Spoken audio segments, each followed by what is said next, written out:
a ação civil pública e, continuando hoje o tema da ação civil pública, nós vamos terminar de sistematizar, na medida do possível, do que puder hoje, a Lei 7347. Quando a gente trabalhou a questão do objeto da ação civil pública, né, nós vimos aí que o artigo 1º, artigo 3º e artigo 21 são os dispositivos da lei que definem, indicam, apontam o objeto da ação civil pública no que tange ao objeto quanto à pretensão, né? Quanto à pretensão. Esses objetos que nós vimos aí nesses dispositivos, eles tratam, versam sobre o objeto da ação civil pública no que tange à pretensão, né?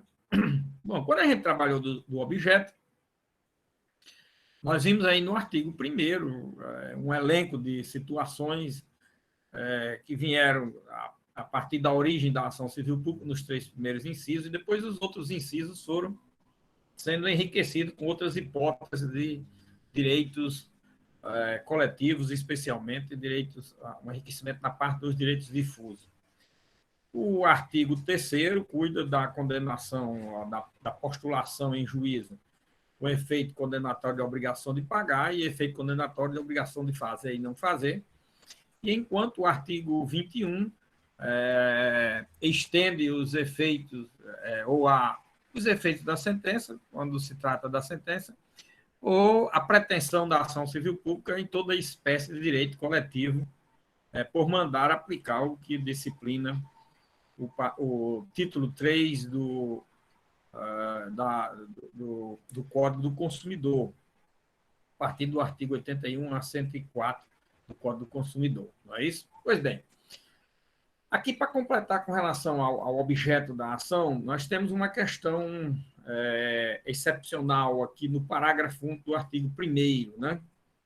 Nós vimos toda a regra do objeto, do alcance, amplitude e alargamento do objeto da ação civil pública. Muito bem. Aqui, nesse parágrafo 1, nós tivemos, através da inclusão desse parágrafo pela medida provisória 2180 de 2001, é interessante aqui, eu não sei se vocês já têm essa informação, nós temos muitos dispositivos aqui mesmo nessa lei, nós temos aí o parágrafo 1 do artigo 1º, o parágrafo 1 do artigo 2º, incluído pela medida provisória 2180.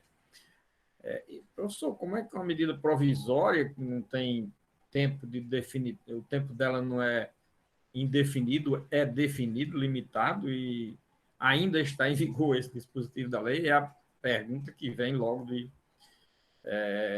chofre em razão da peculiaridade de uma medida provisória. O problema é o seguinte, aí nós estamos no ano de 2001 aí. Nessa época, as medidas provisórias tinham outro tratamento diferenciado em relação ao que é disciplinado hoje na Constituição. As medidas provisórias tinham um prazo menor, mas elas podiam ser reiteradas, elas podiam ser renovadas. Pois bem, aí o Congresso Nacional, como só acontecer hoje ainda, às vezes não aprova ou não analisa uma medida provisória, não é questão só de aprovar, de analisar e aprovar ou rejeitar uma medida provisória dentro do prazo previsto na Constituição. E aí, hoje, ela perde total validade, né? Na época, a medida provisória podia ser renovada. O que acontecia? O prazo era curto, de 30, 60 dias, mas ela era renovável de forma indefinida. Esse número que tem aí na frente, o número da medida provisória 2180-35, 35 aí indica quantas vezes essa medida provisória, até esse momento aí, já tinha sido repetida, para vocês terem uma ideia.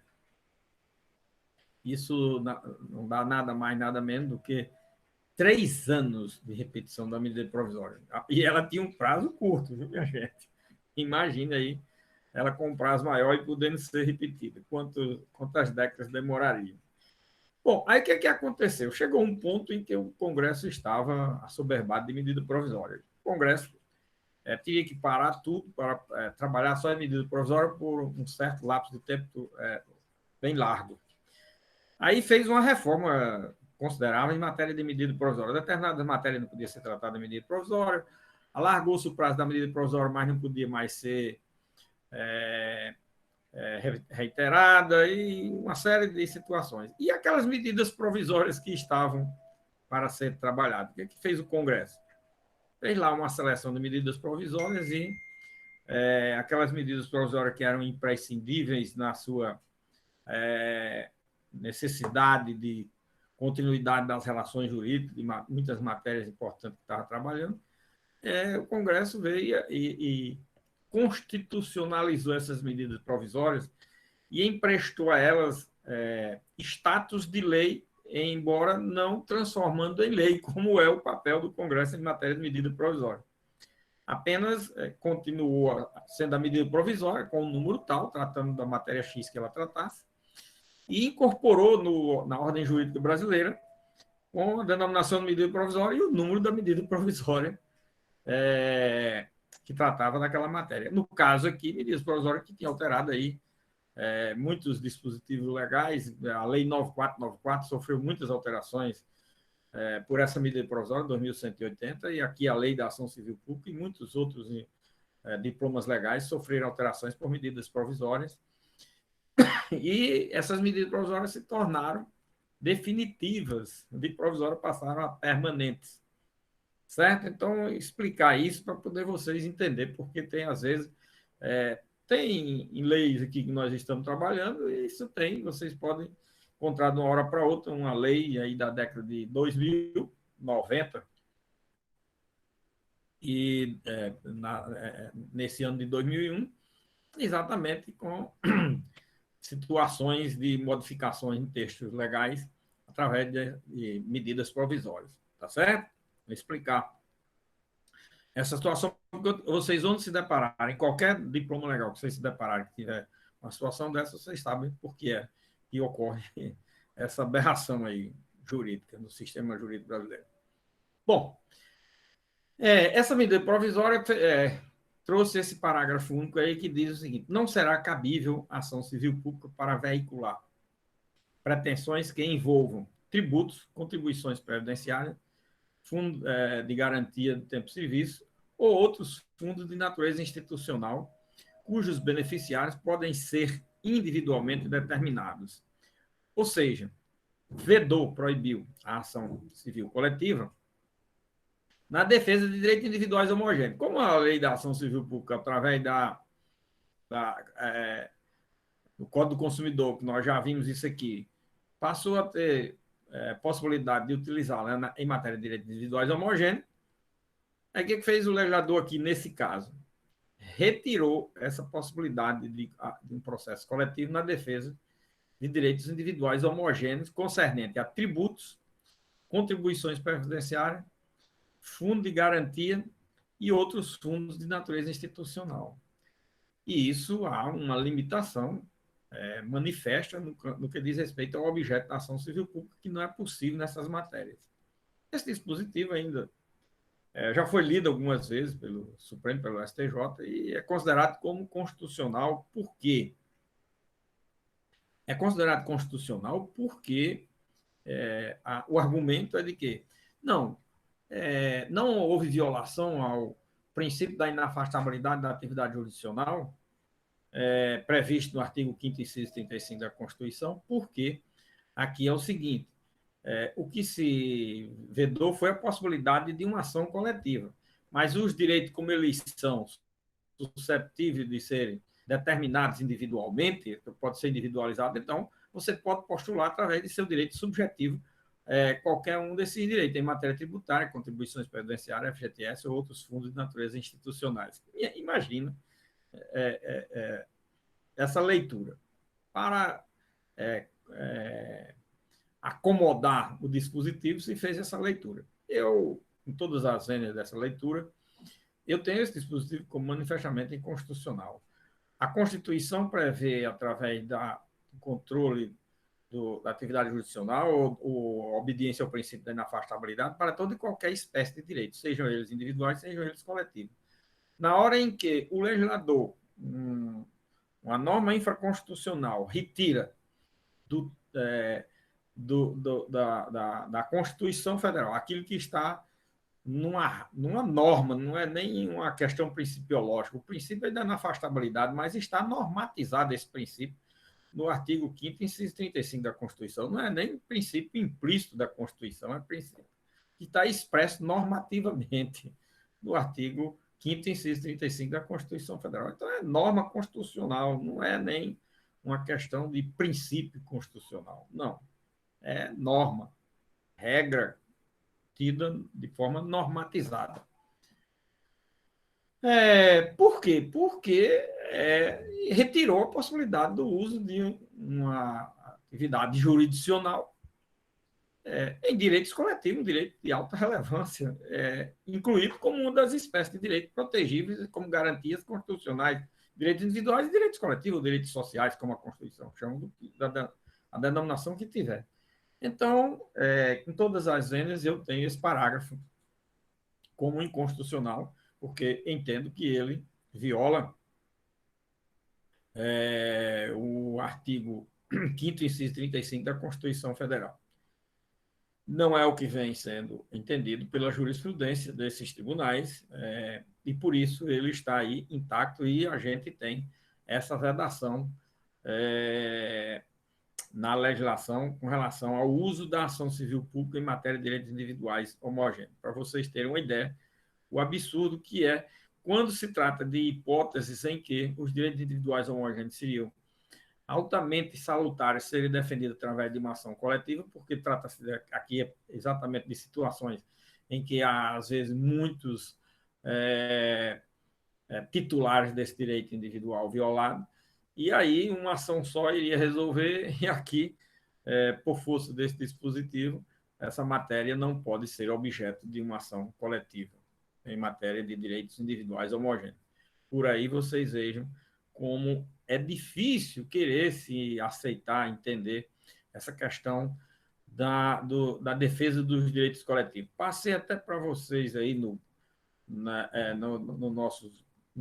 grupo, tanto da turma da manhã como da turma da noite, a questão relativa a um projeto de Código de Processo Coletivo caminhado pelo Conselho Nacional de Justiça, o STJ, que definiu essa matéria para o Congresso Nacional. Eu não sei se é bom esse projeto em termos de mais um projeto, porque já existe no Congresso um ou mais projetos de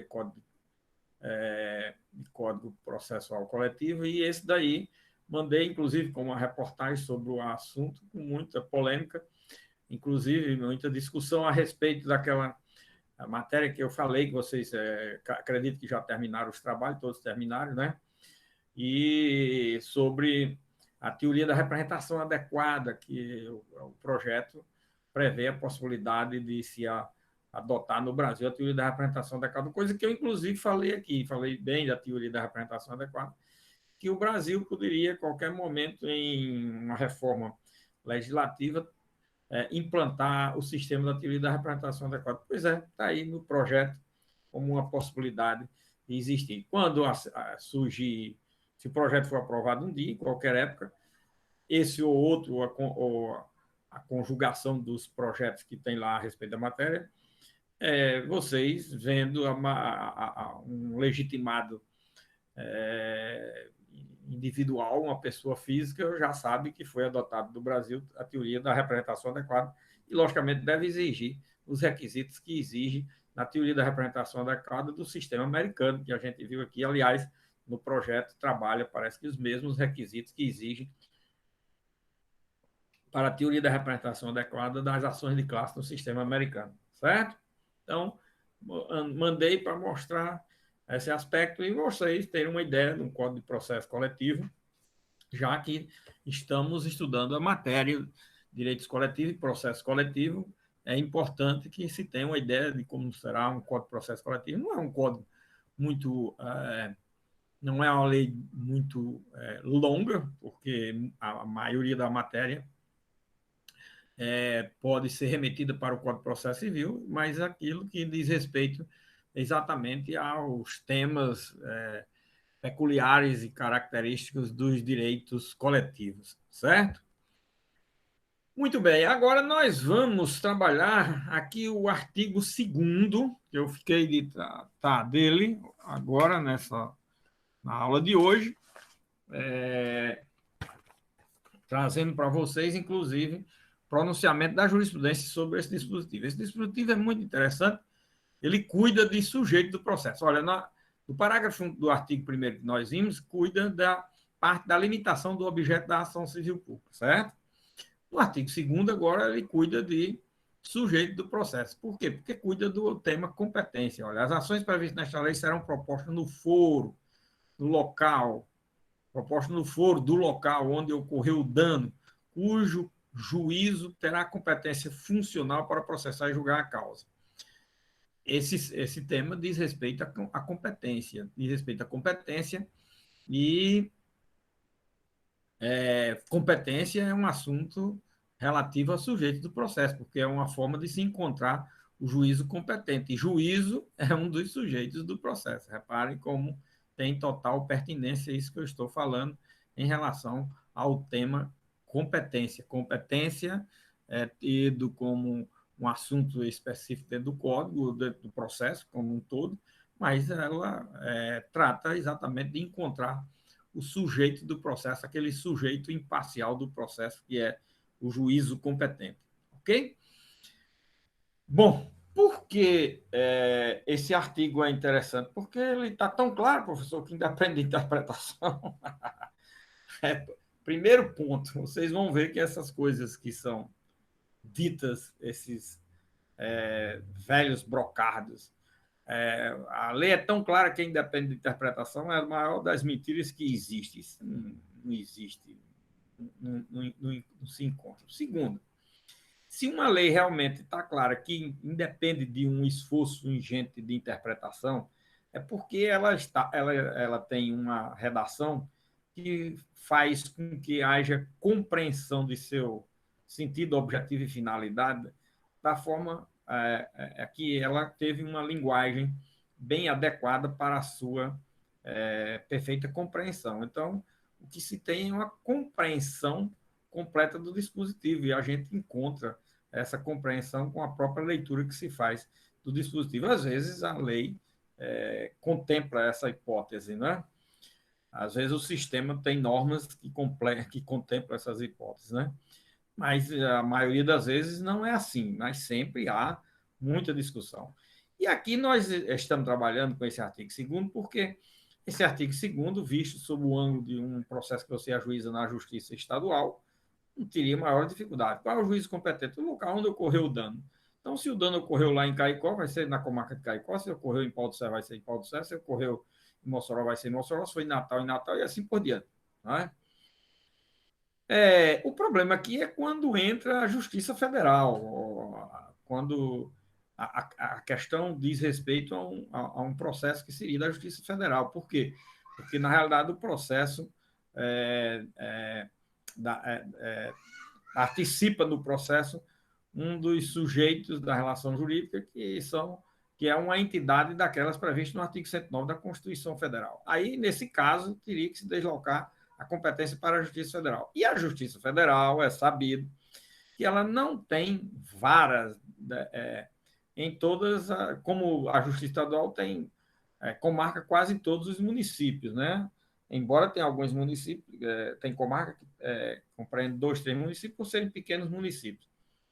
Mas a maioria compreende sempre o município, corresponde a uma comarca e assim por diante. Na Justiça Federal, não. O fracionamento é menor. Na época desta lei, a Justiça Federal não tinha quase vara na justiça, nos interiores. A Justiça Federal, aqui em 85, era praticamente, se não totalmente, só nas capitais, certo? Mas um juízo federal é interessante. O juízo federal e o juízo estadual, esses dois juízos, reparem, eu já estou fazendo aqui dando aqui umas informações que vão facilitar, talvez, aí, a leitura desse artigo 2º. A Justiça Estadual e a Justiça Federal, como eu disse já a vocês, que a Justiça Federal não é uma justiça especializada, mas sim uma justiça cuja competência é em razão da pessoa, mas ela trata de matéria, no que diz respeito à matéria, a matéria comum. A mesma matéria que é julgada na Justiça Estadual é a mesma matéria que é julgada na Justiça Federal. A diferença, porque os sujeitos de um processo na juizado na Justiça Federal envolve pessoas jurídicas de direito público federal, não é? Essa é a diferença, pura e tão somente. Pois bem, diz esse dispositivo o seguinte, que as ações, vamos ler, quanto mais ler, mais se entenda as coisas. As ações previstas nesta lei serão propostas no foro do local onde ocorreu o dano, cujo juízo terá competência funcional para processar e julgar a causa. Então, como eu falei a vocês, a Justiça Estadual e a Justiça Federal têm competência funcional em todas as comarcas, em todos os lugares, em todo e qualquer parte territorial do território brasileiro, certo? As duas justiças têm competência funcional, elas funcionam, embora as duas justiças não tenham varas com a mesma distribuição de varas que tem na Justiça Estadual, certo? Então, a Justiça Estadual tem uma vara na comarca de Patu, vamos dizer. A Justiça Federal não tem uma vara na comarca de Patu. Patu vai pertencer, sei lá, a Caicó, Pau dos Ferros ou Mossoró, e cada uma dessas três cidades de Patu fica com uma distância de, no mínimo, 100 quilômetros, né? 100 a 110, 115 quilômetros. Então, a Patu tem um juiz em Patu. Na Justiça Federal, mais perto ali seria 110, 115 quilômetros da cidade de Patu. Então, veja aí a diferença. Mas Patu está acobertado pela competência territorial, pela competência funcional da Justiça Federal. Não tem uma vara em Patu, mas tem. Patu pertence a uma vara da Justiça Federal e pela distribuição das competências da Justiça Federal no estado do Rio Grande do Norte, ela pertence a uma vara, eu acho que até de Caicó, parece. Fica talvez a mais perto, 100 quilômetros, 95, 100 quilômetros de distância. As outras são com mais de 100 quilômetros. Então, esse é um diferencial, mas as duas têm competência funcional. Pois bem, em razão desse problema de deslocamento ou não do processo quando tem um órgão público federal, aí a matéria foi parar no STJ. E o STJ, um conflito de competência, ação civil pública, lugar do bem. A competência para processar e julgar a ação civil pública é do juiz onde ocorreu o dano. Aqui no item 1 da ementa do STJ, está repetindo o artigo. Aí vem o item 2. Se no curso da demanda, se no curso do processo, né, ficar caracterizado o interesse da União Federal, quer dizer, se a União Federal ou uma entidade da União Federal ingressa no processo, como uma autarquia, por exemplo, né, esta será chamada para integrar a lide. A União Federal, ou esta entidade, certo? Será chamada para integrar a lide. Aí o STJ diz, será chamada para integrar a lide. Ora, quando é chamado para integrar a lide, vamos admitir o seguinte, o processo é na justiça estadual, ajuizado contra o estado do Rio Grande do Norte, sei lá, contra uma empresa particular, chama-se a União Federal. Quando o processo tiver, qual é o caminho normal? Aí o processo agora vai para a Justiça Federal. Acontece que aqui o STJ diz, continua, porém, competente o juízo do lugar do dano, salvo se existir vara da Justiça Federal no município. No caso aí, eu citando o caso de Patu. Se em Patu tem a comarca de Patu, que é da Justiça Estadual, tem uma vara da Justiça Federal. Lógico que não vai haver esse deslocamento do processo, porque tendo uma vara da Justiça Federal, continua no mesmo lugar o processo, que é o lugar onde ocorreu o dano, foi lá em Patu, um exemplo. Mas lá Patu não tem vara da Justiça Federal. Então, de acordo com a Constituição, teria que haver o quê? Teria que ir para a vara da Justiça Federal. Vamos admitir que fosse Caicó, teria que ir para Caicó o processo. Só que o STJ disse, não, mas a lei está dizendo que o juízo competente é onde ocorreu o dano. Então, tanto faz ser da Justiça Federal como ser da Justiça Estadual. Onde ocorreu o dano, como não tem vara da Justiça Federal, o que é que vai acontecer? O juízo competente vai ser o da Justiça Estadual, embora a União participe desse processo. Agora, se houver um recurso, vai ser para o Tribunal Federal de Recurso e não para o Tribunal de Justiça do Estado. Isso é o que está dito aqui nos itens 3 e 4. Olha, de acordo com as leis 7347, a ação civil pública deve ser ajuizada no foro do local onde ocorreu o dano, referido pelo artigo 2º do mesmo diploma legal. Repetiu aqui, mais uma vez, o artigo 2º.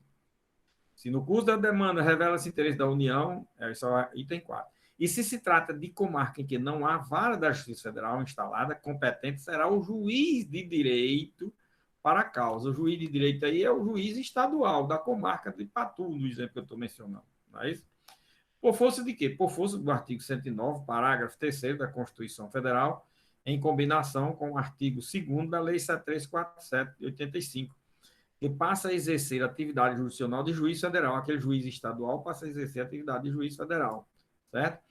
Com recursos dos seus atos para o Tribunal Regional Federal de Recursos. Agora, se houver recurso dessa decisão, a sentença, etc., aí qualquer recurso vai ser interposto perante o Tribunal Regional Federal, porque o juiz estadual está atuando como juiz federal. Assim foi a leitura do STJ com relação a esse artigo 2º, quando se trata de hipótese em que a União ingressa no processo e teria que se deslocar esse processo para uma vara da Justiça Federal, mas se não tiver vara da Justiça Federal no local, mas que o STJ disse que não tendo vara, continua lá, porque o artigo está mandando ser no lugar do dano.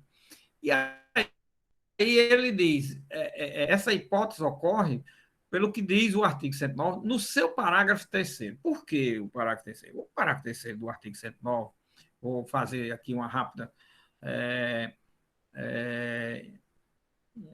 análise das informações que tem lá. O artigo 3º, o parágrafo 3º do artigo 109 da Constituição, prevê uma excepcionalidade, algumas excepcionalidades. Primeiro é o seguinte, diz esse artigo 109, parágrafo 3º da Constituição, que quando se trata de causa de previdência social, certo?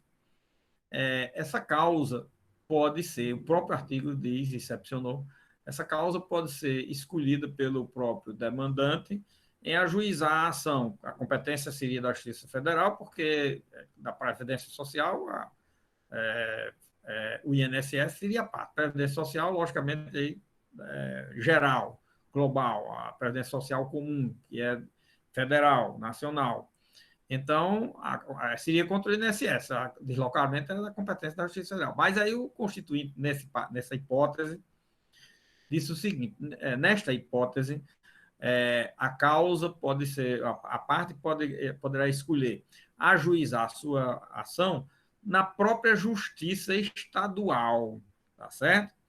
Então, ele excepcionou as matérias de Previdência e logo ali no parágrafo 3º. E na outra parte do dispositivo, na continuidade da leitura do dispositivo, tem o seguinte, do parágrafo 3º do artigo 109 da Constituição, tem o seguinte, bom, o legislador aí já muda de figura, o problema da Previdência foi resolvido no próprio parágrafo, certo? Agora, autorizou também esse dispositivo que o legislador pode definir por lei ordinária, por lei, outra competência da Justiça Estadual nos casos em que o legislador achar, vamos dizer assim, conveniente que o processo possa ser distribuído para a Justiça Estadual e não para a Justiça Federal, mesmo sendo de competência da Justiça Federal em princípio. Isso ocorre em várias situações. Eu vou citar um exemplo. Em matéria de execução fiscal, é excepcionado pela lei da execução fiscal, que pode ser ajuizado na Justiça Estadual, tá certo? As execuções fiscais, mesmo sendo contra a Fazenda Pública Federal. Então, o legislador, o Constituinte, aliás, autorizou essas excepcionalidades, tá certo? Muito bem. O STJ não entendeu que essa excepcionalidade estava albergada aqui na lei, porque, como autoriza a lei dizer que pode ser na Justiça Estadual a distribuição de determinados processos, desde que a lei assim preveja, o STJ disse que aqui, no caso, era exatamente a hipótese. Mas aí a matéria foi ao Supremo, o Supremo entendeu que era matéria constitucional, porque estava disciplinado pela Constituição, e aí se valendo dos mesmos dispositivos, viu, minha gente? Olha aqui agora a questão da interpretação, essa história de dizer que há divergência de interpretação, que isso é inerente à atividade jurisdicional, à atividade de hermenêutica, de intérprete da lei. Olha, cuidado. Cada cabeça uma sentença, não é assim as coisas. Vamos ver aqui. Valendo-se dos mesmos dispositivos, olha o que disse o Supremo. A ação civil pública promovida pelo Ministério Público Estadual, competência da Justiça Federal, artigo 109, parágrafo 3º da Constituição e artigo 2º da Lei 7347. Quer dizer, os dispositivos são os mesmos. Você vai fazer apenas a interpretação desses dispositivos. Mas vimos como foi a leitura do STJ. Como vai ser a leitura agora do Supremo? Olha o que o Supremo diz. O dispositivo contido na parte final do parágrafo 3º, que eu li para vocês, quer dizer que o legislador pode destinar a competência que seria, em regra, para a Justiça Federal, mas para a Justiça Estadual, desde que a legislação assim preveja. Aí diz, o dispositivo contido na parte final do parágrafo 3º do artigo 109 da Constituição é dirigido ao legislador ordinário, quer dizer, autorizando que o legislador ordinário faça isso, certo? Autorizando a atribuir competência ao juiz estadual do foro do domicílio da outra parte, ou do lugar do ato ou fato, que é o caso aqui, que deu origem à demanda, desde que não seja sede de vara da Justiça Federal, para causas específicas, dentre as previstas no inciso 1 do referido artigo 109. Quer dizer, as causas do artigo inciso 1 do artigo 109 seriam, logicamente, deslocadas para a Justiça Federal. No entanto, o legislador pode destinar à Justiça Estadual. Assim, começou a leitura pelo Supremo. Agora, disse o Supremo o seguinte: no caso em tela, a permissão não foi utilizada pelo legislador, que, ao revés, se limitou no artigo 2º da Lei 7347 a estabelecer que as ações nele previstas serão propostas no foro do local onde ocorreu o dano, cujo juízo terá competência funcional para processar e julgar a causa. Cujo juízo terá competência funcional para processar e julgar a causa. O que é que o Supremo está dizendo aqui? É no lugar de onde ocorreu o dano, cujo juiz tem a competência funcional para processar e julgar a causa. Está certo. Para poder retirar a competência da Justiça Federal aqui, segundo o Supremo, teria que haver na lei expressamente a seguinte enunciado. As ações previstas nessa lei serão propostas no foro local onde ocorreu o dano, cujo juízo estadual será o competente para processar e julgar a causa. Mas não, ele diz o seguinte: cujo juízo terá competência funcional para processar e julgar a causa. Como eu já falei para vocês, no lugar do dano aí, tem competência funcional tanto a Justiça Federal como a Justiça Estadual. Vamos ver? Mais interessante. Se o legislador não disser expressamente que vai para a Justiça Federal ou para a Justiça Estadual, ele não está retirando a competência funcional da Justiça Federal. E aí ela fica também com a competência. E como ingressou um ente público federal, vai ter que se deslocar para a Justiça Federal. Aí o que aconteceu? Exatamente. Por força disso, o Supremo disse o quê?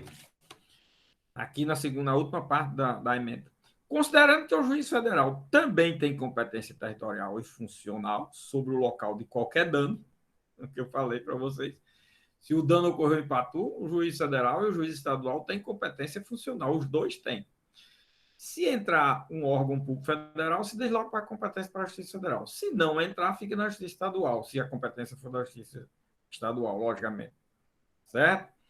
Para retirar a competência da Justiça Federal de Patu, teria que dizer que seria competente o juiz estadual, que não foi dito. Certo?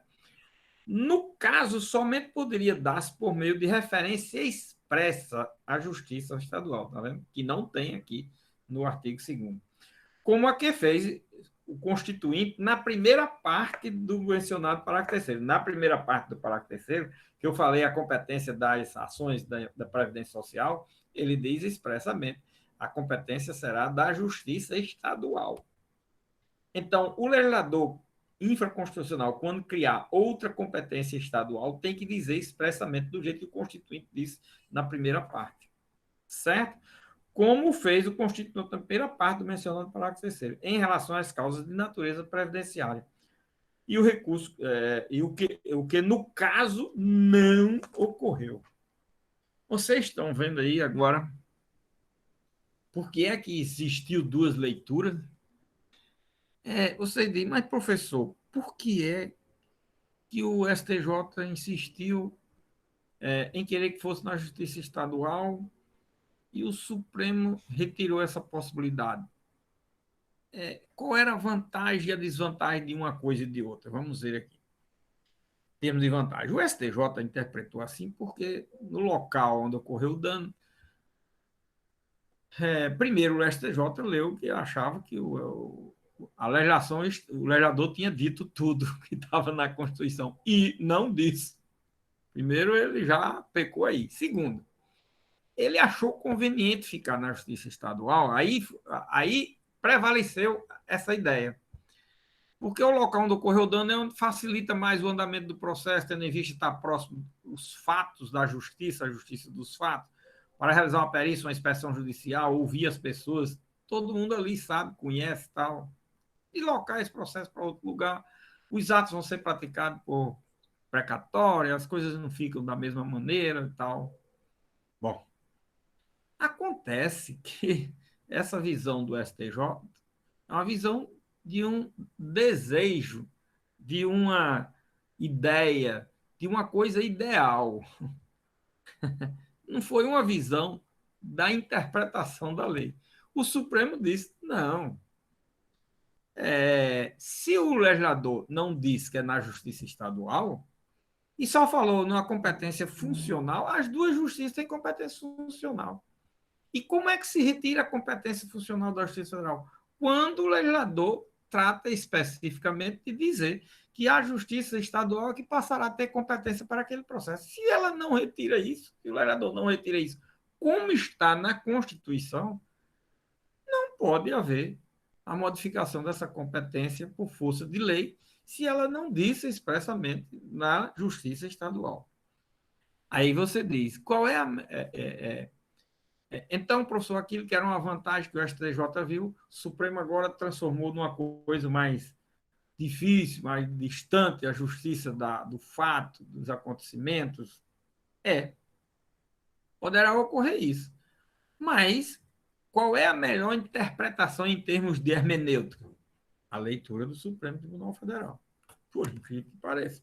A leitura do Supremo Tribunal Federal é a leitura que corresponde à completude da análise da norma. Olha aí. A completude da análise da norma foi feita pelo Supremo. O STJ não analisou a norma na sua completude.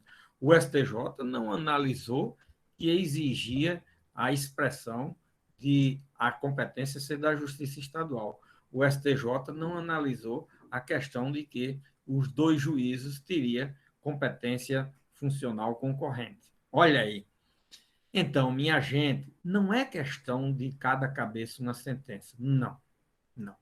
É questão de se fazer a interpretação da melhor forma possível, com a completude que o tema, o assunto, a matéria, a lei contemple. O que mais informação que eu tiver do assunto, do tema, a interpretação sai melhor.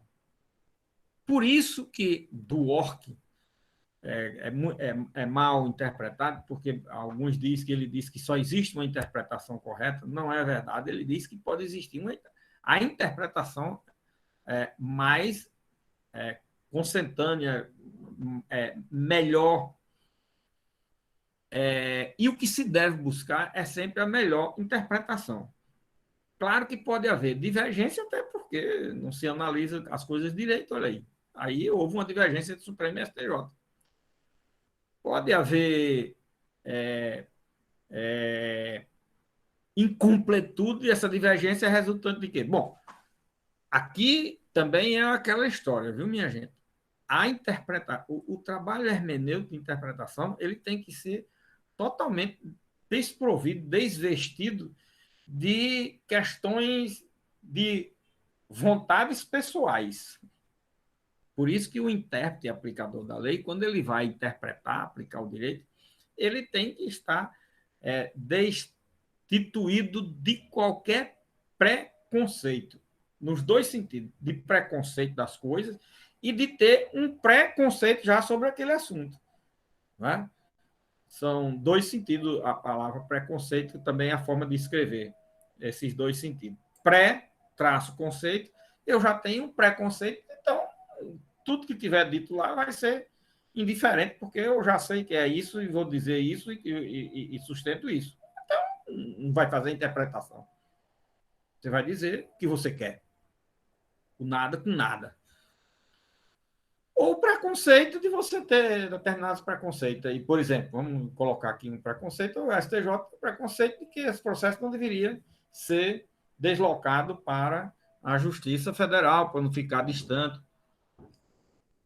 O preconceito de que a justiça, quanto mais próxima dos fatos, funciona melhor. Então, olha, tem esse preconceito e o preconceito. Estão vendo? É aquela velha história, isso você imagina em matéria, por exemplo, de direito penal, numa matéria civil, de competência e tudo. Agora, analisando de forma totalmente desprovida, qual é a melhor interpretação aí? A do Supremo Tribunal Federal, sem dúvida, porque ele analisou de acordo com a completude da leitura da norma. Essa que é a realidade. Ah, mas na prática, professor, a posição do STJ era muito melhor. Meu amigo, isso é um desejo. Isso é uma vontade, isso é um querer seu. Isso não é interpretação. Isso não é hermenêutica. Interpretação é você estar desprovido disso. Ah, mas isso é muito melhor que você assim. Meu coração, meu sentimento indica que deveria. Não, interpretação não pode ser isso. Isso não é interpretação. Estão vendo como é interessante? Ah, em razão disso, não teve nem dúvida, essa posição do STJ foi cassada e ficou prevalecendo a posição do Supremo. E aí ninguém nunca mais questionou, porque realmente verificou-se que a leitura que o STJ fez foi totalmente incompleta. Né? Aí vem aquela história das características que deve ter o julgador, o intérprete, o aplicador do direito. Eu já falei para vocês, não sei se já falei. E nesse livro aqui, por exemplo, de Carlos Santiago Nino, né? Esse livro aqui, não sei se vai estar dando para ver por aí, eu acho que dá, né, para ver. Carlos Santiago Nino, Introdução à Ciência, à Análise do Direito. Esse livro é excelente, é aquele livro que você não pode ter a vida inteira, a gente tem que estar consultando ele. Ele dá 9 características do intérprete aplicador do direito do juiz, né? Há algumas características que são: o legislador é uno, o intérprete é onisciente, consciente, sabe tudo, conhece tudo. Imagina, estou dando aí já umas 3 ou 4 características, ele indica 9 características. Que Dworkin chamou esse intérprete, esse juiz, do juiz Hércules. O juiz, a interpretação só vai ser perfeita ou melhor se ele souber de tudo, se ele for onisciente, consciente, sabe de tudo, conhece toda a legislação, conhece todos os dispositivos legais, ele pode fazer toda a conexão de dispositivo, a análise sistemática dele vai ser completa, porque ele conhece tudo. Será que os juízes são assim?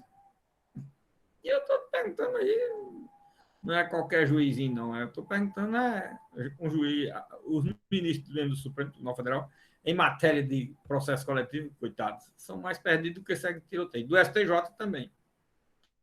Entendeu?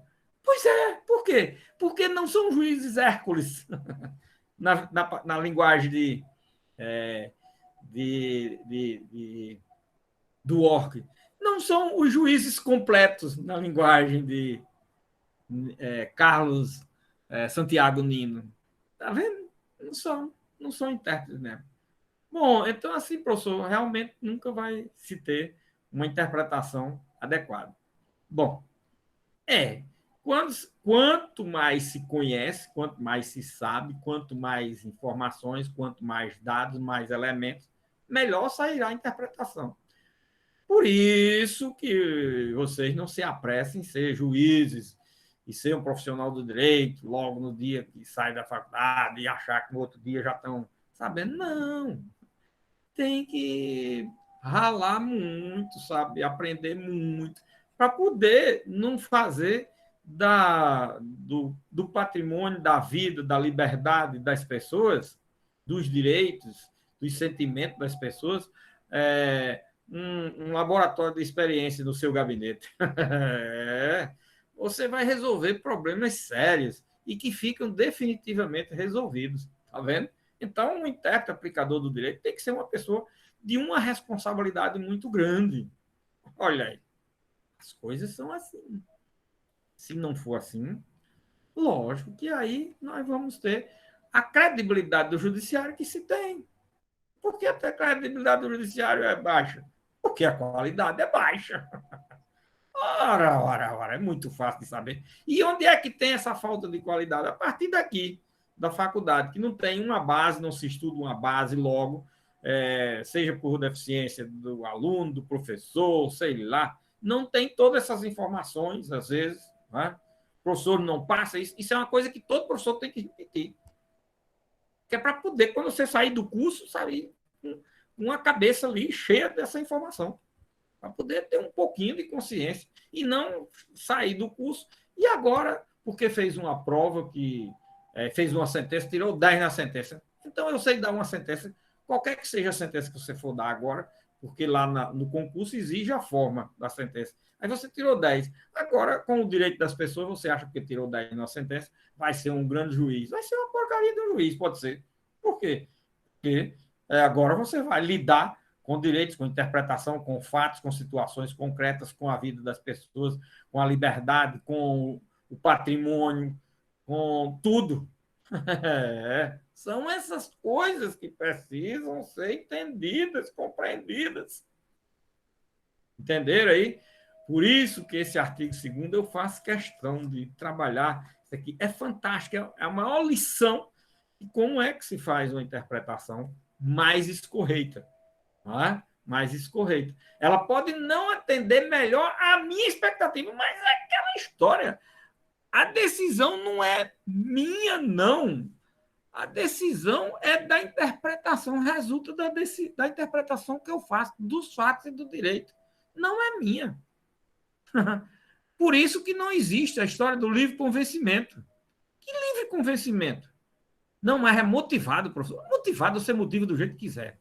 Diz qualquer besteira, ou não, qualquer besteira fica justificado. Isso não existe. Você tem que extrair os fatos, compreender e trabalhar os fatos como eles realmente foram trazidos para o processo. Trazidos e provados.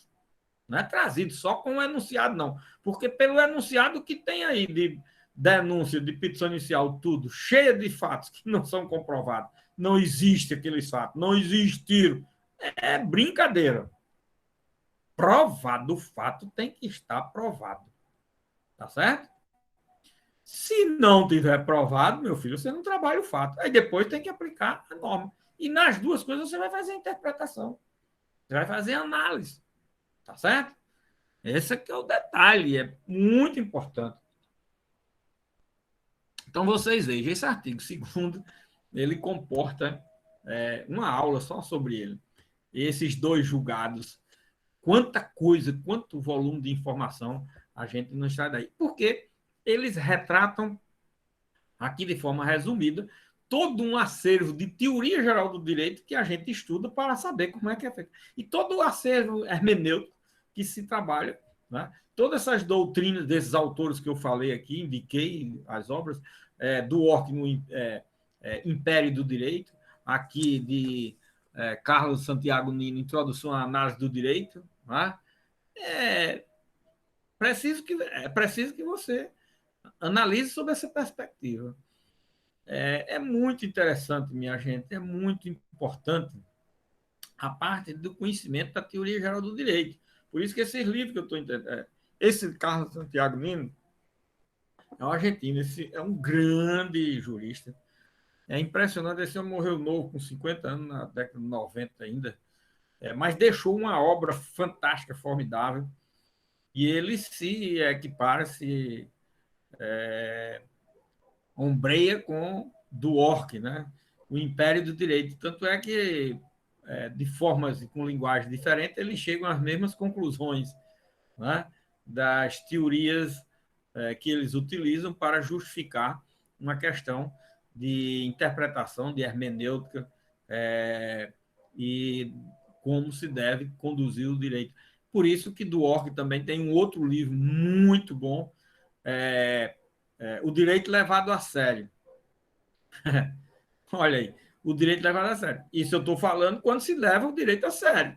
O direito precisa ser levado a sério. E nesse livro ele trabalha exatamente muitas situações e mostrando muitas situações e também sustentando e reforçando essas teorias que eu estou falando. E essa visão que deve ter o juiz, e explicando, inclusive, a questão de não é uma única interpretação.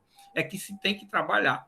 O intérprete e aplicador tem que trabalhar o tempo todo, sempre procurando fazer a melhor interpretação, já que se não pode fazer uma única interpretação, mas pelo menos a melhor interpretação sobre o caso, porque o juiz, afinal de contas, trabalha em cima de casos concretos, não é?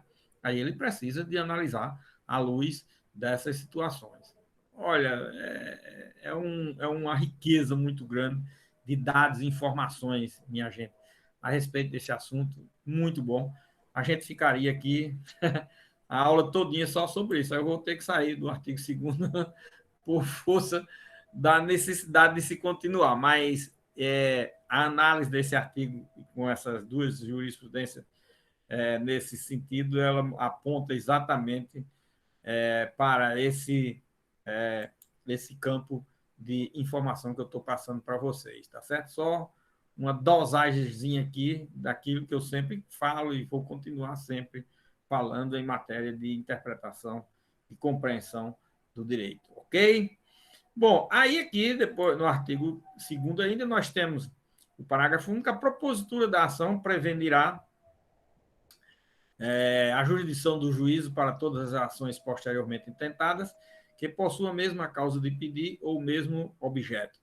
Esse parágrafo único, ele cuida do Instituto da Prevenção, né? A mesma coisa que está no Código de Processo Civil para as ações individuais. Se for ajuizada mais de uma ação civil pública sobre a mesma matéria, com as mesmas partes, mesma causa de pedido, mesmo pedido, logicamente,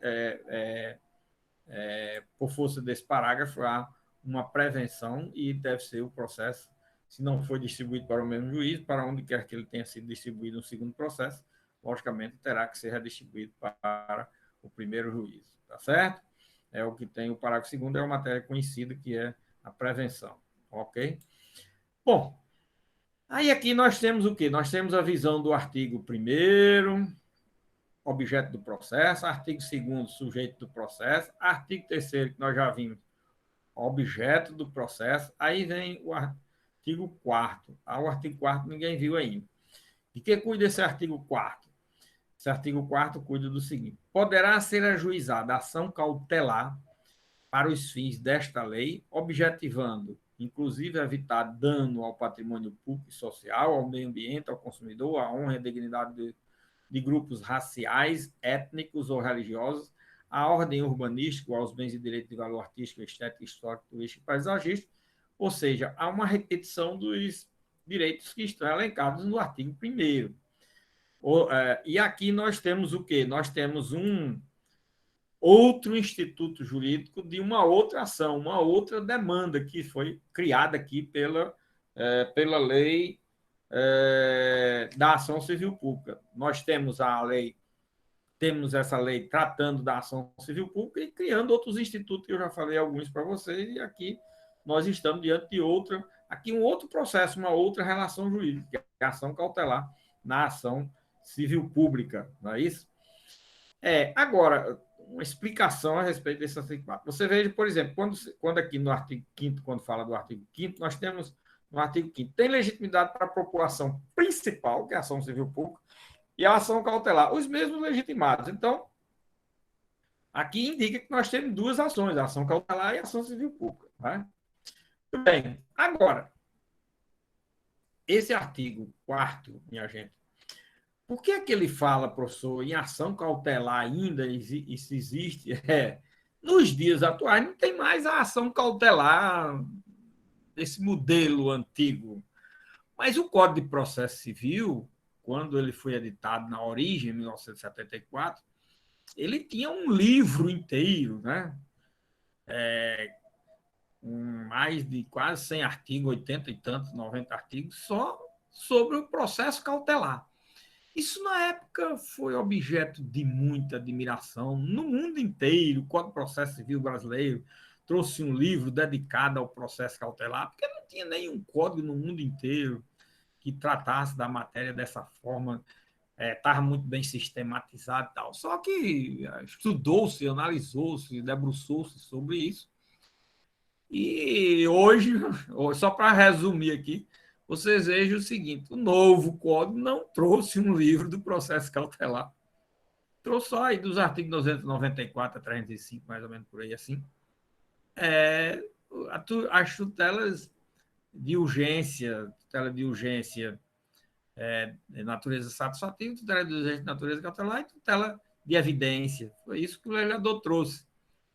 E aquilo tudo que estava em mais de 80 ou 90 artigos, se resumiu aí do artigo 294 a 305, resumiu só 10 ou 12 artigos, a menos de 20 artigos, 15 artigos, sei lá.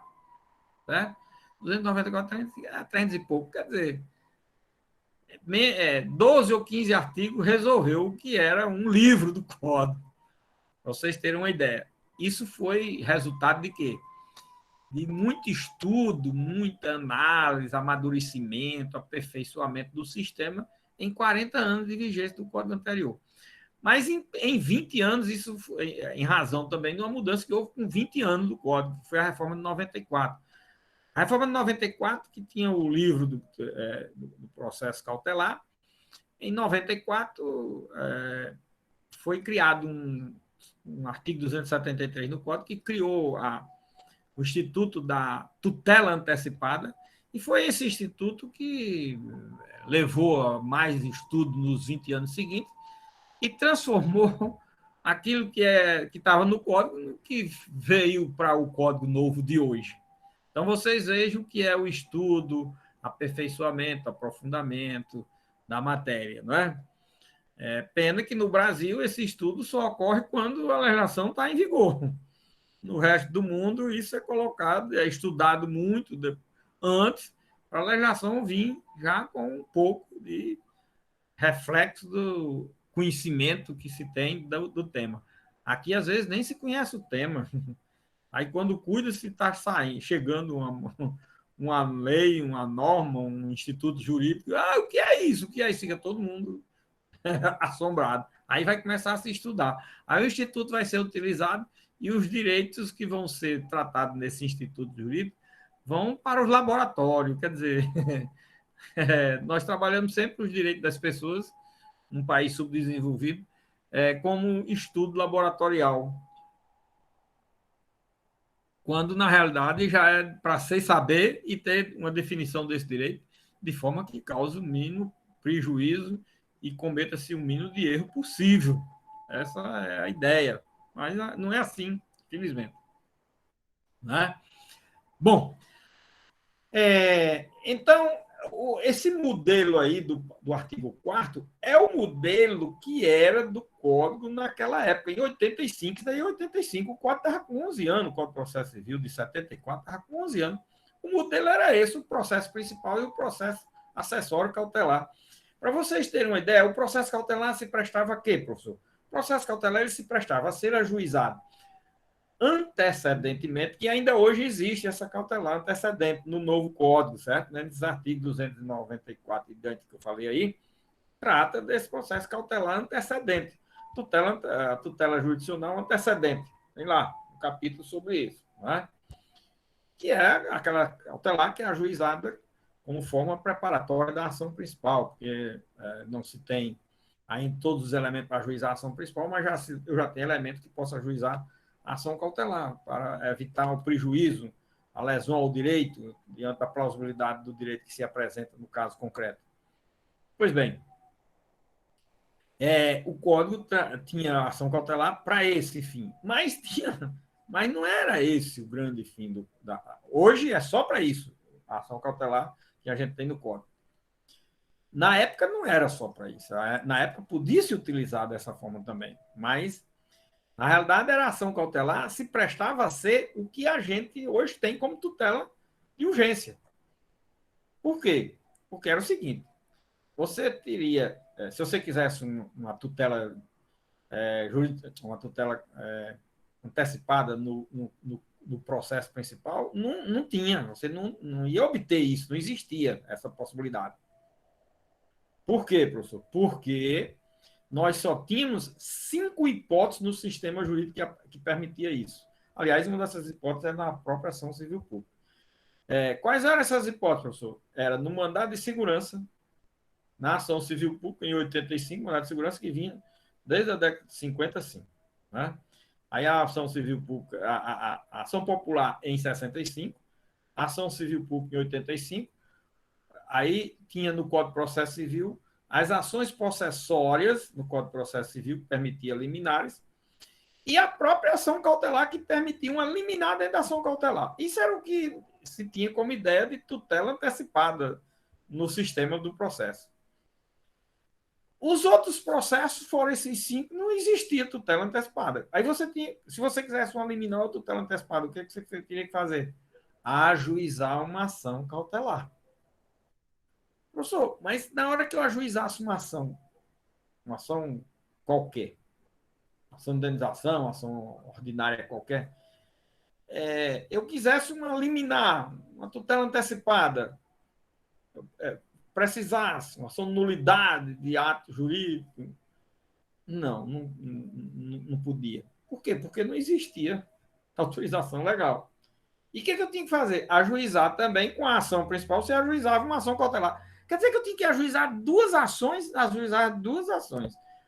Uma para discutir o direito na sua completude e outra para discutir a questão da possibilidade de uma tutela de urgência, fosse antecipada ou de natureza cautelar. Era assim. Isso até de 74 até 94 foi assim, minha gente. Quando foi em 94, com o artigo 273, é que houve essa possibilidade. Aí aquilo que se tinha em 5 demandas, espécie de demanda, como eu mencionei aí, antes de 94, a partir de 94, a tutela antecipada passou a ser possível em toda e qualquer ação. Olha como foi uma modificação super revolucionária. Você repara que eu me lembro dos 5 institutos processuais que existia a possibilidade de eliminar. E aí nós passamos a ter em toda e qualquer ação. Lógico que uma vez preenchidos os requisitos. Esse artigo 4º aí, ele, logicamente, ele retratava aquela estrutura naquela época. Não tinha ainda havido a questão de 94. Aí hoje ele, logicamente, pode subsistir ainda, professor, esse artigo. Diante dessa modificação que você está falando, ele ainda tem algum sentido? Tem. Qual é o sentido? Hoje ele só tem um sentido, de ser utilizado como uma ação cautelar antecedente, antes do ajuizamento da ação civil pública. Porque se eu ajuizo a ação civil pública, seja por força do Código de Processo Civil, seja por força do que está, inclusive, aqui na própria Lei de Ação Civil Pública, que a Lei de Ação Civil Pública, como eu falei, ela permitia eliminar. E onde é que está isso, professor? Aqui no artigo 12, olha. Poderá o juiz conceder mandado liminar com sem justificação prévia em decisão sujeita a agravo. Nós vamos analisar ainda esse artigo, e eu já estou antecipando aí, mostrando a vocês que é possível, na ação civil pública, eu obter uma liminar. E se eu quiser, depois da fase inicial da ação, obter uma tutela antecipada, uma medida de tutela de urgência em qualquer fase do processo, eu vou para o Código de Processo Civil buscar subsidiariamente a aplicação dele. Não vou precisar, não vá, adianta mais. Não é possível mais você ter a necessidade de ajuizar uma ação cautelar na forma do artigo 4º. Esse aqui é o detalhe, minha gente, que tem. Então, esse artigo 4º, ele ficou tendo ainda uma carga eficacial da norma para efeito de ajuizamento dessa ação cautelar quando ela for preparatória, quando ela for antecedente da ação principal, que é a ação civil pública, certo? Hoje é assim. Então, a gente tem que adaptar o dispositivo para a estrutura do processo nos dias atuais, na modernidade que o processo exige na atualidade. Isso é possível porque é uma aplicação subsidiária do Código de Processo Civil que é possível ser feita sem maiores atropelos, tá certo? Bom, então aí, olha, nós temos artigo 1º, 2º, 3º, 4º e 5º sistematizados, já vimos o 6º, o 7º, o 8º, o 9º, até o 10º, né? Olha aí. Esses artigos nós sistematizamos, mostrando onde é que estamos diante de matéria que diga respeito à estrutura do processo da ação civil coletiva, da ação civil pública, no que tange ao objeto, sujeito e forma. Temos outros institutos jurídicos criados na legislação, a ação agora aumentou mais um instituto que é a ação cautelar, já tínhamos visto que o inquérito civil público, já tínhamos visto o termo de ajustamento de conduta, né? E assim por diante. Tínhamos visto esses institutos já, e agora a ação cautelar. Então, a lei trata de institutos que diz respeito à própria estrutura da ação civil pública, mas de institutos paralelos que têm correlação, mas não dizem respeito à própria estrutura em si da ação civil pública, certo? Muito bem. Agora vamos ver, minha gente, esse artigo 11. A partir desse artigo 11, é muito importante, com exceção do artigo 12, que ele cuida de outros assuntos, é aquela velha história. A estrutura que o legislador traz, que nós, como intérpretes e aplicadores do direito, quem aplica ou na condição de intérprete, temos que fazer a sistematização de acordo com a ciência do direito. Olha aí. E aí por isso que eu falo de cada dispositivo, mas eu coloco o dispositivo no determinado lugar que ele deve ser entendido e compreendido. Não é só a questão da leitura do artigo e fazer a leitura artigo 1º, 2º, 3º, não. Cada artigo aí está dentro de um tema de direito que corresponde à sua real natureza. Essa que é a realidade, tá certo? E a referência ao Instituto Jurídico. Aqui no artigo 11 agora, a partir do artigo 11, com exceção do artigo 12 aí, nós vamos trabalhar artigo 11, 13, 14, 15, 16, 17, por aí. Nós vamos trabalhar um assunto que é muito importante, muito caro, muito relevante, inclusive para a próxima questão, da próxima prova, da próxima avaliação. Eu já vou dizer qual vai ser a questão aqui, certo? Que é o objeto do processo, aí nesse caso, aí, a partir do artigo 11, o objeto do processo quanto ao resultado, que são os efeitos da sentença. Olha, o que é o objeto do processo quanto ao resultado? Eu já falei isso aqui demais. Já falei a vocês o quê? Que nós temos o objeto do processo quanto à pretensão e temos o objeto do processo quanto ao resultado. O objeto do processo quanto ao resultado é o quê, professor? Os efeitos da sentença. Certo? O objeto do processo quanto ao resultado, os efeitos da sentença, certo? O objeto do processo quanto à pretensão, aquilo que eu postulo, busco, pretendo, peço, solicito, requeiro em juízo.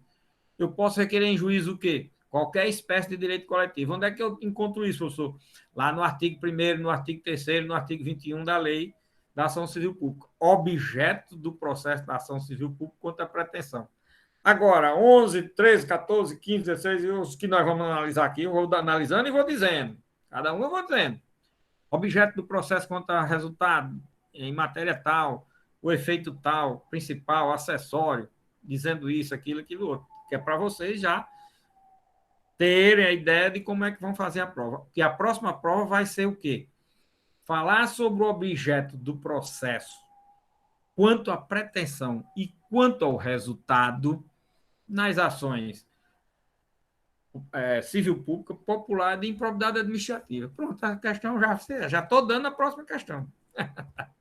Rapaz, esse professor é fogo, esse professor é fogo. Já estou dando a questão. Se vocês quiserem, é só ir assistindo a aula e fazendo a prova, tá vendo? Aqui você faz a prova na medida que vai assistindo a aula. Ou quando terminar a aula, vai assistir depois o vídeo, no outro dia, 2 dias depois. Quanto dia passa aí, Tuíla, para pôr. Olha. Eu estou colocando logo depois da aula. Olha aí, vi. Já botei ontem. Já botei a segunda. Já da segunda, pronto. Hoje é segunda, lá daqui a 48 horas já está também aí. Lá no YouTube, não é isso? Minha gente, entre no YouTube, se inscreva, pelo amor de Deus, eu preciso alcançar um número de 1000. O número 1000 um dia, não sei qual é o ano que eu vou alcançar isso. Vai depender de vocês. Quando eu tiver 10 turmas de 80 alunos, quando eu tiver 10 turmas por cada uma, como eu estou tendo 80 alunos por semestre, no final de 12 semestres eu já tenho 1000 pessoas. Daqui a 6 anos. Depois o YouTube ele vai ser monetizado no canal. Assim que as pessoas assistirem e alcançar um dado número de visualizações, vai render. Maria, eu não entendi bem o que você disse, porque cortou muito para mim, cortou muito a sua fala, e eu não entendi muito o que você disse, mas você entendeu, Tuíla, que possa transmitir aí, que eu não... Também... ninguém... Então, Maria, foi algum defeito aí na sua transmissão? Professor, boa noite. Para mim também cortou tudo, mas eu acho que eu entendi, assim, pelas partes que eu peguei. Eu acho que ela quis dizer que por conta da monetização do YouTube, se todo mundo acessasse e passasse das 1000 visualizações, o senhor receberia valores por conta das visualizações das aulas. Ainda tem isso também. Eu já me dou por satisfeito se eu puder, pelo menos, utilizar o YouTube diretamente. Se vier esse pagamento, eu fico até assombrado. Mas aí, pelas minhas contas, vou demorar uns 6 anos para atingir esse 1000. É por isso que eu peço, se vocês todos se inscreverem em cada semestre, né? E pedir a outros para se inscrever, olha, assista a aula do professor Barra, a aula é muito boa, engana aí o povo, que é para ver se alguém se inscreve, para ver se eu atingo aí. Eu já era para ter pelo menos uns 200, já faz 4 semestres que eu estou gravando aula, né? Já era para ter aí uns 200, não sei nem se tem 100. Mas é preciso que todo mundo se inscreva, porque se só se inscreve a metade, eu vou levar 12 anos, aí pronto. Desse jeito eu me aposento 2 vezes. Pois vamos utilizar aí, porque para dar aula, ficar dependendo desse negócio de a gente utilizar o YouTube direto, era bom demais. Bom, pessoal, então, como eu estava falando, aqui a partir do artigo 11, nós vamos cuidar dos efeitos da sentença, né, que é o objeto do processo quanto ao resultado do processo, que é o resultado da sentença, os efeitos da sentença. E olha o que diz esse artigo 11. Na ação que tenha por objeto o cumprimento da obrigação de fazer ou não fazer, o juiz determinará o cumprimento da prestação da atividade devida ou a cessação da atividade nociva, sob pena de execução específica ou de cominação de multa diária, se esta for suficiente ou compatível, independentemente do requerimento do autor. Eu não sei se essa leitura do dispositivo faz com que vocês lembrem alguma coisa. Esse artigo 11, ele, na realidade, é o embrião, certo? O embrião, de forma muito ainda precária, não é? Do artigo 84, do Código do Consumidor. Vejam que aí é em 85 e o artigo 84 veio em 90. Em 5 anos depois, o avanço que existiu entre o artigo 11 da Lei da Ação Civil Pública e o artigo 84 do Código do Consumidor. E vejam o que houve de avanço em 85 e o novo Código de Processo Civil hoje nessa matéria. Olha que coisa fantástica. E olha que quando ele veio o artigo 84 do Código do Consumidor, quando veio para o Código do Consumidor em 90, não tinha nada no Código de Processo Civil. Ele foi copiado ipsiliter em 94, no artigo 461, aliás, do Código de Processo Civil, foi copiado 461, e aperfeiçoado posteriormente e reestruturado agora no novo Código de Processo Civil. Tá certo? Bom, e o que é que eu vou dizer? Eu não tenho muito o que dizer aí do artigo 11 por uma questão muito simples. É que o artigo 11 está muito aquém daquilo de tudo que eu expliquei do artigo 84 do Código do Consumidor. O Código do Consumidor é que está ricamente detalhado, levando em consideração esse artigo 11.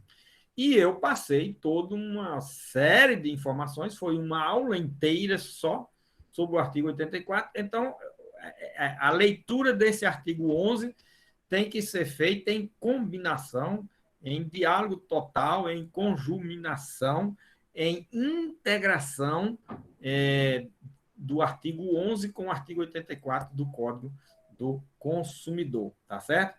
E aí nós temos o quê? Efeitos da sentença no que diz respeito à tutela específica ou ao princípio da especificidade, da obrigação de fazer e não fazer, tá certo? Efeitos da sentença aí, artigo 11. Repare aí como é interessante, né? Aí vem depois o artigo 12, né? Artigo 12, que é a cabeça do artigo, nós já falamos alguma coisa, não é? E que diz: poderá o juiz conceder mandado liminar com ou sem justificação prévia em decisão sujeita a agravo. E aqui nós temos o quê? Uma das poucas ações, naquela época, uma das poucas ações que autorizava a possibilidade de ser concedida uma liminar dentro da própria ação, logo no início da ação, quando ela era ajuizada. Isso, às vezes, poderia ser necessário uma justificação prévia, como está no Código hoje, do mesmo jeito, viu? No Código de Processo Civil, com relação às tutelas de urgência, certo? Ou sem justificação prévia. Depende se você traz uma prova razoável, que demonstra a plausibilidade do direito, pronto, já é suficiente. Se você não traz e indica alguma prova oral que o juiz possa produzir para verificar a plausibilidade do direito e a circunstância fática dos prejuízos que pode advir, então o juiz realiza essa justificação prévia e pode analisar a liminar, concedendo ou não. Essa decisão está sujeita a agravo, né? Que agravo é esse aqui, do artigo 12. Na época, o legislador tinha medo de dizer o nome dos agravos. Esse agravo aqui é agravo de instrumento, certo? Esse agravo do artigo 12 é agravo de instrumento. Quer dizer, o juiz, de primeiro grau, deu uma decisão, concedeu uma liminar. A parte que sofreu as consequências, vai sofrer as consequências dessa liminar, pode entrar com recurso de agravo de instrumento no tribunal. Isso é o que está na cabeça do artigo 12, tá certo? Bom, além de poder utilizar esse recurso de agravo de instrumento, nós temos aqui o parágrafo 1º, que cuida de um assunto que não é um assunto que não sei se vocês já viram isso em alguma parte do processo, que tem várias partes do processo, mas não sei se os professores falaram, desse instituto jurídico que nós vamos ver aqui no parágrafo 1º do artigo 12. Esse parágrafo diz o seguinte: a requerimento de pessoa jurídica de direito público interessada, a requerimento de pessoa jurídica de direito público interessada significa dizer, nesse caso, só se for uma ação civil pública que envolva como parte alguma entidade de direito público, certo? Se não tiver entidade de direito público, esse parágrafo 1º não se aplica. Mas se envolve pessoa de direito público, a coisa pode ser possível de ser utilizado esse artigo 12, que é o quê? A requerimento da pessoa jurídica de direito público interessada e para evitar grave lesão à ordem, à saúde, à segurança e à economia pública, poderá o presidente do tribunal a quem competiu o conhecimento do respectivo recurso suspender a execução da liminar em decisão fundamentada, da qual caberá agravo para uma das turmas julgadoras no prazo de 5 dias a partir da publicação do ato. Bom, minha gente, esse parágrafo, ele cuida de um instituto jurídico que não é um instituto ordinário dentro do processo, é um instituto atípico. Ele é utilizado em mandado de segurança, em ação popular, ação civil pública, em regra, ações que envolvam o poder público. Está muito bem posto na Lei 9494, certo?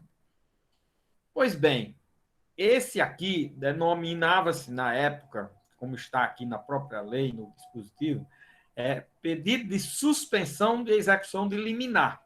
Certo? O juiz concedia uma liminar numa ação civil pública, você poderia entrar com um pedido de suspensão dessa liminar junto ao tribunal. Mas não é para ser distribuído a um relator esse pedido de suspensão. Esse pedido de suspensão é feito ao presidente do tribunal, certo? Não é ao relator, como é feito um agravo de instrumento, por exemplo, que você encaminha, o presidente do tribunal manda distribuir e vai para um relator, quando é agravo de instrumento. Esse daqui não. Você encaminha ao presidente do tribunal e o presidente do tribunal é quem despacha, quem decide se suspende ou não os efeitos dessa liminar, quer dizer, se ela vai ser executada ou não. Suspender aí é suspender a executividade ou executoriedade da liminar, tá certo? Em decisão fundamentada. Dessa liminar que o presidente defere, cabe agravo. Agora, esse agravo aqui, olha, no artigo 12 na cabeça tem agravo, e aqui no parágrafo 1º tem agravo. Só que os dois agravos são totalmente diferentes. O primeiro é agravo de instrumento, e esse daqui, do parágrafo 1º, é agravo interno. Vocês vejam como utiliza-se as duas expressões, rigorosamente duas expressões.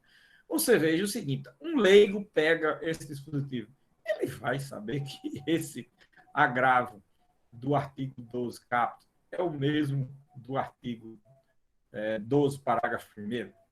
Claro que não vai. Mas, homem, isso aqui está muito claro, é a mesma coisa, ele teve com você. Pois é, esse aqui é um agravo de instrumento. Por quê? Porque é de uma decisão do juiz de primeiro grau para o tribunal, na cabeça do artigo.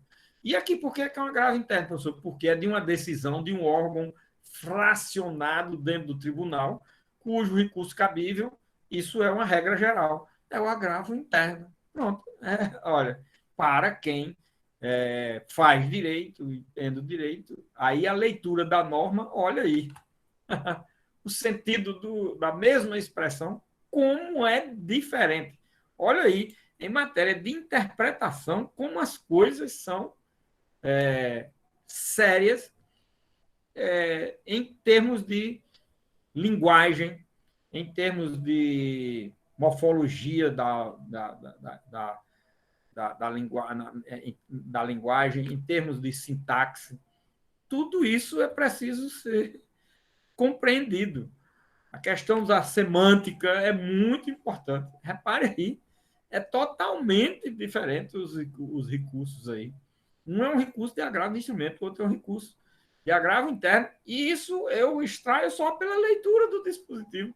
Na medida que eu vou lendo, quando terminou de ler o dispositivo, eu digo qual é o agravo. Mas isso só quem diz é quem estuda direito. Né? Imagina um leigo. Vocês aí, talvez, fossem até conduzidos, mesmo já estão estudando de direito, fosse conduzida. E a pessoa aqui está dizendo, deve ser o mesmo agravo, não é possível. Não muda nada a palavra, não diz que tipo de agravo é, nenhum nem outro. Pelo menos para eu dizer, mas daí está dito, esse outro não disse, eu não sei o que é. Não, nenhum diz qual é o tipo de agravo. Pois é, na hora que eu termino de ler, na hora que qualquer pessoa que entenda um pouco de direito faz a interpretação, a linguagem, como os institutos funcionam, aí entende, pelo contexto da leitura do dispositivo. Contextualiza-se a isso, e aí nós vamos encontrar o sentido semântico da palavra. Tá certo? Muito bem, minha gente. Olha aí como é importante na interpretação, todo detalhe é muito importante. Esse recurso de agravo interno aqui, que é o agravo interno, como eu falei do parágrafo primeiro, ele é utilizado no prazo de 5 dias, diferentemente do agravo interno, tem o agravo interno no sistema jurídico brasileiro, professor. No Código de Processo Civil é próprio ter agravo interno. Agora, o prazo do agravo interno no Código de Processo Civil é de 15 dias. Aqui é 5 dias, tá certo? Porque é uma lei especial, então se aplica a lei especial, que prevê 5 dias. Esse é uma outra diferencial desse agravo. Outro dado importante aqui. Quando há decisão do presidente de um tribunal, em qualquer tribunal, e que há um agravo interno da decisão do presidente do tribunal, por qual órgão é julgado esse agravo interno? Essa é a grande questão. E acredito que vocês já têm a habilitação para responder essa pergunta, porque vocês já viram recurso. Então, eu espero que vocês saibam disso. Tá? Se a decisão é do presidente do tribunal, o agravo interno vai ser julgado pelo pleno do tribunal, que é o único órgão que o presidente participa. O presidente não participa de outro órgão. Então, vai ser julgado no pleno do tribunal. Será mesmo quando se trata de ação civil pública? Essa é a regra. Todo agravo interno interposto de uma decisão do presidente do tribunal, de qualquer espécie de ação, é julgado pelo pleno do tribunal. Só que quando se trata de agravo interno, de pedido de suspensão de liminar em ação civil pública, não é o pleno do tribunal. É quem? Uma turma julgadora. Aliás, aqui o legislador chamou de turma, que pode ser turma ou câmara. Os tribunais de justiça estaduais, eles sempre denominam de câmaras. Tribunais federais, o STJ Supremo, de turmas, certo? E aí, como é que o presidente faz? O presidente recebe uma pedido de suspensão decidida. Dessa decisão, cabe um agravo interno. Quando interpõe o agravo interno, ao invés dele dar prosseguimento, como passaria a ser naturalmente o relator, não. Ele vai e distribui o agravo para uma das turmas ou câmaras e para o desembargador, o ministro que cair o processo, certo? Que vai ser julgado naquela turma ou câmara que pertencer o relator que foi sorteado, tá certo? Então, neste caso aqui, eu estou avisando esses detalhes porque, pelo menos, vocês ficar atentos, que isso num concurso, isso vocês numa, sei lá, na condição de assessores jurídicos, na condição de concurseiros, de qualquer coisa aí, vocês precisam dessas informações e não diz, mas nunca fala da mãe de um professor falou disso. Pois é, teve um que falou. Eu não me lembro mais, mas ele falou, tem alguma coisa aí nesse negócio. Agravo interno de presidente do tribunal em matéria de quê, meu Deus? Ação civil pública, olha, ação civil pública. É um processo coletivo, que ele foi professor do processo coletivo, tem um processo coletivo aí que tem isso. Vamos olhar e tal, aí vamos olhar que é para poder acertar as coisas, tá certo? E não errar. Por isso que eu estou dando aí esse aviso para vocês ficarem atentos. Isso pode ser num concurso, porque isso daí, num concurso, você bota 10 mil pessoas para responder, vai ser 10 mil pessoas que vão errar. Eu não tenho medo de errar isso também. Pergunta é a seguinte: da decisão do presidente do tribunal num pedido de suspensão da ação civil pública, esse agravo é julgado por qual órgão?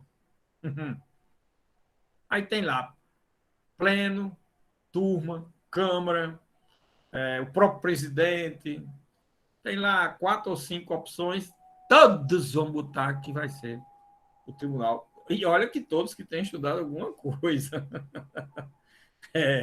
todos que têm ouvido pelo menos falar, olha, a regra é a seguinte, quando se trata de agravo interno, interposto de decisão do presidente do tribunal, esse agravo é decidido, o órgão que decide é o pleno do tribunal. Pronto. Aí ouviu falar nisso e vai colocar. Só que nós estamos. A questão é dirigida para a ação civil pública. Aí nós temos uma exceção a essa regra. Tá certo? Muito bem, então, esse instituto é um instituto que é muito criticado, porque ele não faz parte do sistema recursal brasileiro, não é um instituto ordinariamente utilizado de forma comum no processo, certo? E por isso ele é muito criticado, porque também a decisão vai ser do presidente do tribunal e não pelo relator em turmas, ou que fosse pelo pleno, mas através de juízes que seriam competentes como relator distribuído o processo. Não é assim, tá certo? Quem tem um trabalho sobre esse assunto é Ellen Grace, numa revista de processo, que eu não me recordo o número, mas era a revista de processo, volume 100 e pouco, 130, por aí assim, certo? Quem também escreve muito sobre isso Cássio Scarpinella Bueno, num livro que ele tem sobre o poder público em juízo. O poder público em juízo, ele também escreve muito sobre esse assunto, é um grande crítico dessa matéria. Então, assim, fontes que eu passo para vocês, amanhã depois vocês precisam de estudar esse assunto, são fontes doutrinárias que eu passo para vocês terem uma ideia de quem estuda esse assunto, tá certo? É um assunto muito importante, mas aqui eu estou trabalhando apenas com a informação de que ele existe, como é que ele existe, como é que ele é utilizado. Ok? Bom, parágrafo 2º do artigo 12. A multa combinada liminarmente só será exigível do réu após o trânsito em julgado da decisão, favorável ao autor, mas será devida desde o dia em que se houver configurado o descumprimento. Aí você diz assim, professor, esse parágrafo 2º está meio desconforme aí, que o artigo 12 falou em algum momento de multa, de questão de multa, pois é, mas o artigo 11 fala.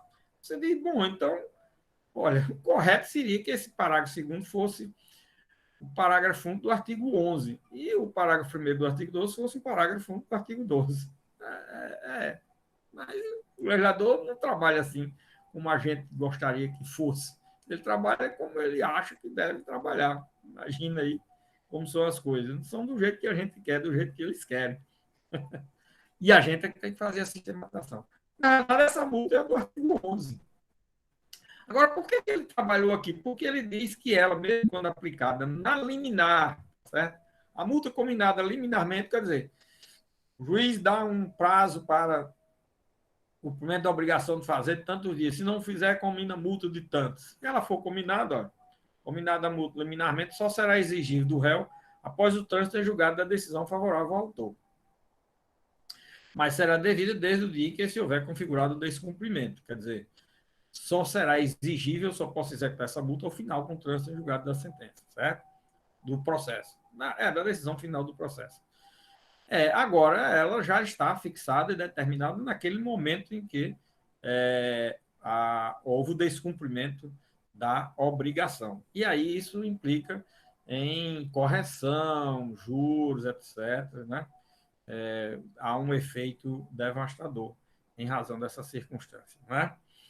Muito bem, pessoal. Aí o artigo 13 aqui, para a gente encerrar, que trata, como eu já falei a vocês, de efeito da sentença, efeito condenatório de obrigação de pagar, olha, havendo condenação em dinheiro.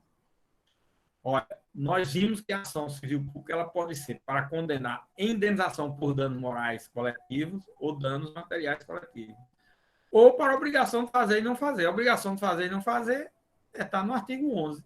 A obrigação de pagar está no artigo 13. Havendo condenação em dinheiro, a indenização pelo dano causado reverterá a um fundo gerido por um Conselho Federal ou por conselhos estaduais de que participaram necessariamente o Ministério Público e representantes da comunidade, sendo seus recursos destinados à reconstituição dos bens lesados. Olha, o que é que eu estou falando aqui? Nós estamos falando aqui do artigo 13. Da condenação quando for em dinheiro e que é de danos morais coletivos ou danos materiais coletivos, tá certo? Já falei que esses danos morais coletivos ou materiais coletivos, eles não são destinados a pessoas individualmente, a vítimas e sucessores. Eles são destinados a um fundo de direito difuso. E está aqui exatamente falando desse fundo no artigo 13, tá certo?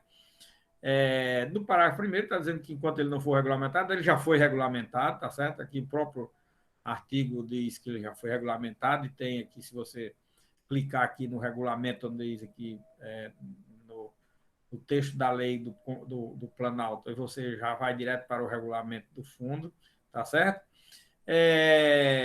E esse fundo de direitos difusos, ele, com certeza, é que recebe todos os valores, objetos de ações coletivas, civil pública, principalmente, né? Que para ele é revertido por força de danos materiais ou morais coletivos, como está previsto aí no artigo 1º, né? E artigo 3º da própria lei. E no parágrafo 2º, havendo acordo ou condenação com fundamento de dano causado por ato de discriminação étnica, e aqui vem dizendo, porque como foi acrescido lá nos incisos do artigo 1º, outros direitos que não aqueles originários, né? Aí, com relação, por exemplo, a esses outros direitos, principalmente ações de promoção de igualdade étnica, conforme definição do Conselho Nacional de Proteção da Igualdade Racial, na hipótese de extensão nacional, ou dos conselhos de promoção de igualdade racial, estaduais ou locais, nas hipóteses de danos ou extensão regional ou local, respectivamente. Quer dizer, quando a ação civil pública for em matéria de fixação de indenização por violação à igualdade étnica, certo? Então, o valor que for encontrado vai para esse fundo, mas ele é destinado no fundo, há uma distribuição das rubricas do que o tipo de indenização. É de direito ambiental, de direito do consumidor, de direito étnico, tem lá as rubricas e os valores são destinados a essas rubricas. E cada rubrica daquela, o dinheiro vai ser utilizado em matéria de promoções políticas públicas naquela espécie de rubrica que o Fundo de Direito Difuso prevê, tá certo? Então, até aqui o artigo 13, a gente fica por aqui hoje, né? Hoje é segunda, né? A nossa próxima aula será quinta-feira, se Deus quiser, e a gente continua para concluir aqui muita coisa, esses outros artigos, exatamente cuidando da questão dos efeitos da sentença, que o artigo 14, efeitos do recurso interposto de uma sentença da ação civil pública, e vamos, na quinta-feira, dar continuidade para a gente concluir a ação civil pública e passar a estudar a ação popular já, certo? E aqui nós estamos estudando já os efeitos da sentença na ação civil pública, né? Objeto da ação civil pública no que diz respeito ao resultado. Não esqueçam desses detalhes, porque isso vai ser objeto da próxima prova, se Deus quiser. Ok, pessoal? Então, espero aqui que vocês tenham entendido alguma coisa. Eu já estou indo um pouco mais rápido, porque essas matérias sempre, muitas coisas aí já foram vistas, né? Então, eu não tenho que me detalhar muito em determinadas explicações. E aí tem dispositivos legais, que nós já analisamos mais exaustivamente do Código do Consumidor, que trata como artigo 11, por exemplo, né? E que tem que ser estudado à luz da análise que eu fiz do artigo 84. Então, pegar a parte da gravação da aula desse artigo 84 para entender o artigo 11, que trata a mesma coisa, certo? A compreensão do artigo 11 só vai ser possível através da análise do estudo que se faz do artigo 84 do Código do Consumidor. Ok? Então, para vocês todos, boa noite, boa semana, bons estudos, boa produtividade. Espero que vocês já tenham colocado o trabalho, já lá disponibilizado lá no CIGA, né? Amanhã a gente vai ver como é que está a carga de trabalho, né? Já está completa lá, já deve estar completa, tá certo? E aí, quem quiser já pode ter anotado a próxima prova, né? A questão da próxima prova, já passei aí para vocês também. Quem quiser, vai fazendo em cada aula que a gente vai assistindo aí, tá bom? Tá bom, um abração, felicidade, boa semana para todos, bom trabalho, boa produtividade. Boa noite, professor. Boa noite. Até mais. Felicidade. Tá.